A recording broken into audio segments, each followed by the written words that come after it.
Good morning to all. Today we are myself Dr. Surendra Oja, Associate Professor in the Department of Physiotherapy. Today we are going to discuss about the gait and its component. So first of all we have to discuss about the definition of gait. The locomotion or gait, it is defined as a translative progression of the body as a whole produced by the coordinated rotatory movement of the body segment. So normal gait, it is rhythmic and characterized by alternating propulsion and retropulsions motion of the lower extremities. Tasks involved during the gait. According to Rancho Los Amigos, RLA, California lab, gait is walking acceptance, single limb support, swing limb advances. There are three tasks involved during the gait. So gait initiation, a series of events occur from the initiation of the body movement to beginning of gait cycle. It is stereotype activity in both young and old healthy people. Total duration of this phase is about 0.60 seconds. So kinematics of gait. So kinematics involve in there are two phases of gaits in gait cycle: stance phase or swing phase. Stance phase, it begins at the instant that one extremity is contract to the ground or continues only as long as some portion of the foot is in the contact with the ground. It is approximate 60% normal gait duration. Swing phase, when your limb is in air, so you can see the swing phase. It begins as soon as the toe of the one extremity is involved leaves the ground and sees just before heel strike or contact the same extremity. It makes up to 40% of the normal gait cycle. So double support, lower limb of the one side of the body is beginning its stance phase and opposite side is ending its stance phase. So during double support, both the lower limb are in the contact with the ground at the same time. It is known as double support time. It occurs approximately 22% of the gait cycle. This phase is this gait is absent in running.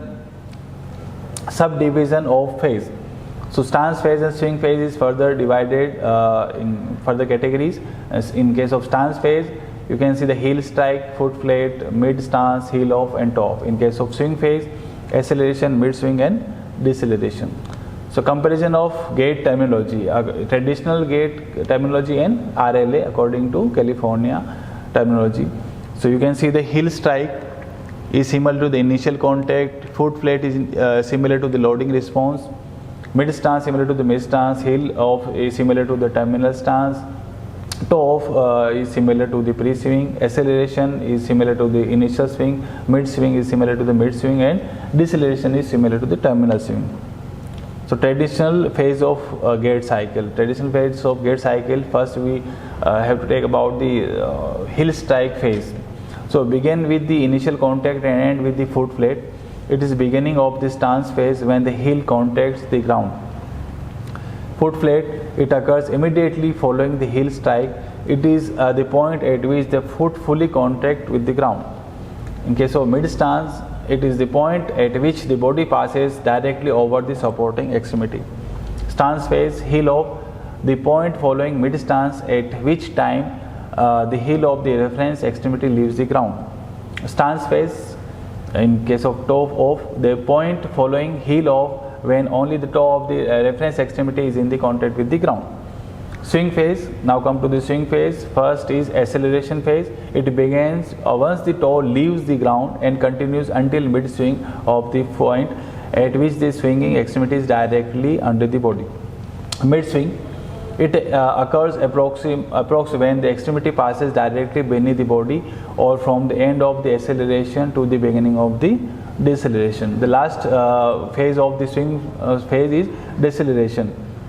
It occurs after mid swing when limb is deceleration and preparation to heel strike. So you can see the whole picture of the stance phase. You can see that heel strike, foot plate, mid stance, heel off, toe off, and HLA, RLA classification terminology: initial contact, loading response, mid stance, terminal stance or pre-swing. Subcomponent of the swing phase, you can see the subcomponent of the swing phase in case of traditional classification or RL classification. RLA phase of gait. RLA phase, initial contact first, it refers to the initial contact of the foot of the leading lower X limb. Normally the heel pointed first to the contact. In abnormal gait, it is possible to either whole foot or toe rather than the heel to strike. Beginning at initial, next is load response. Beginning at initial contact and end when the contralateral extremities lift off the ground at the end of the double support phase. It occupies about 11% of the gait. Mid stance phase RLA begin when the contralateral extremities lift off the ground at about 11% of the gait cycle, and when the body is directly over the supporting limb at about 30% of the gait cycle. Terminal stance begin when the body is directly over the supporting limb at about 30% of the gait cycle, and just before initially contact of the contralateral extremity at about 50% of the gait cycle. So pre-swing, it is the last the last 10% of the stance phase and begin with the initial contact of the contralateral foot at 50% of the gait cycle and end with the toe of 60%. Initial begin with the toe leaves the ground and continues until maximum knee flexion occurs. So mid swing encompasses the period from maximum knee flexion until the tibia, it is the vertical position. Terminal swing, last part, including the period from the point at which the tibia is in the vertical position to the point just before the initial contact. You can see the picture of whole gait cycle according to RLA. So variables of the gait cycle. Gait can disturb by through the variety of factors. You can see in further slides. There are two basic variables which provide the basic description of human gait cycle. Times and temporal variables and distance variables provide essential quantitative information about the gait cycle. So factor affecting the gait variables. Time variables or space variables can affected by the age, gender, height, size and shape of the body component, distribution of mass, body segments, joint mobility, muscle strength, type of clothing, footwear, habit and psychological status. So variables, you can see the variables of temporal variables or distance variables. In case of temporal variables, we have to understand about the stance time, single limbs and double support time, swing time, stride and step time, cadence and speed. In distance variables, generally we will use the distance variables like stride length, step length and width, degree of toe out. Stance time, it is the amount of time that elapsed during the stance phase of one extremity in the gait cycle. Single support time, it is the amount of time that elapsed during the period when only one extremity is on the supporting surface in the gait cycle. So double support time, it is the amount of time spent with the both foot on the ground during the one gait cycle. The percentage of the time spent increasing in elderly persons and in those with the balance disorders. The percentage of time spent decreasing as the speed of walking increase. Stride length, you can see the stride length, it is a linear distance from the heel strike of one lower extremity to the next heel strike of the same foot. You can see the one lower extremity heel to the same extremity heel and distance. Step length, it is the linear distance from the heel strike of one lower limb to the next heel strike of the opposing limb. You can see the line draw with the at the base of the heel and the base next step of the same extremity. Step length. Stride duration, it refers to the amount of time taken to accomplish one stride. Stride duration and gait cycle duration are synonymous. One stride for the normal adult lasts approximate 1 second. Step duration, it refers to the amount of time spent during the single step. Measurement usually is expressed as second per step. When weakness or pain in the limb, step duration may be decreased on the affected side and increased on the unaffected side. So cadence, number of steps taken per minute, it is number of steps taken by minute. It is measured as the number of steps taken per minute. Walking velocity, it is rate of linear forward motion of the body, which can be measured in meter or centimeter, centimeter square, meter in minutes or miles per hour. Speed of gait, it is referred to the slow, free and fast. Free speed of gait refers to the person's normal walking speed. Slow and fast speed of gait refers to the speed slower or faster than the person's normal comfortable walking speed. This is designated in a variety of ways. Step width or width of the walking base, it is a measure of linear distance between the midpoint of the heel of the one foot and the same point on the other foot. Degree of toe out, it represents the angle of foot formed by the each foot line of progression and the line intersecting the center of heel and the second toe.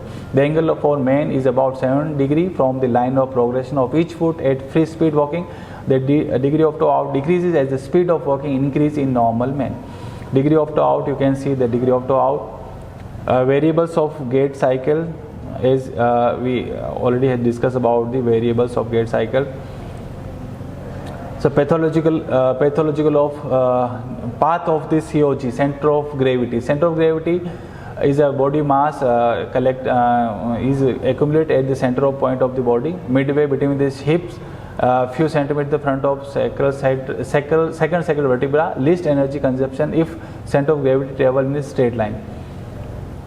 Vertical displacement, rhythmic up and down movement, highest point mid stance, lower point double support, average displacement 5 cm path, extremely smooth sinusoidal curve. Lateral displacement, rhythmic side to side movement, lateral limit mid stance, average displacement 5 cm path, extremely smooth and sinusoidal curve. Overall displacement, sum of vertical of horizontal and displacement, figure of 8. You can see the figure of 8 figure of COG, center of gravity as seen is AP view. So Sunder's determination of gait cycle. Gait determinations was first described by the Sunder and co-workers. 6 optimized used to minimize exertion of center of gravity in vertical and horizontal placement. So gait determinants is defined as a adjustment made by the hip, pelvis and knee or ankle to maintain the center of gravity to the minimum. By decreasing the vertical and lateral excretion of the body center of mass, it was thought that energy expenditure would be less and get more efficient. So first is pelvic rotation, forward rotation of the pelvis in the horizontal plane in approx 8 degree of the swing phase side. It reduces the angle of the hip flexion and extension. It enables a slight longer step length. Pelvic tilt, 5 degree dip of the swinging phase. In standing hip, this dip is a positive Trendelenburg sign. It reduces the height of the approx of curve of center of gravity. Knee flexion and mid stance phase, approx 20 degree of dip. It shortens the leg in the middle of the stance phase. It reduces the height of the approx of center of gravity curve. Ankle mechanism, it lengthens the leg at the heel contact. It helps in soothes the curve of center of gravity. It reduces the lowering of center of gravity. Last is foot mechanism, and second last is foot mechanism, lengthening the leg at toe off as ankle move from the dorsiflexion to plantar flexion, soothing the curve of center of gravity, reduce the lowering of the center of gravity. Last one is this lateral displacement of the body. Physiological values of the knee reduce side to side movement of the center of mass in frontal plane. The normally narrow width of walking base minimize the lateral displacement of center of gravity, reduce muscular energy consumption due to reduced lateral acceleration of and deceleration. Pathological knee valgus. Last one. Thank you.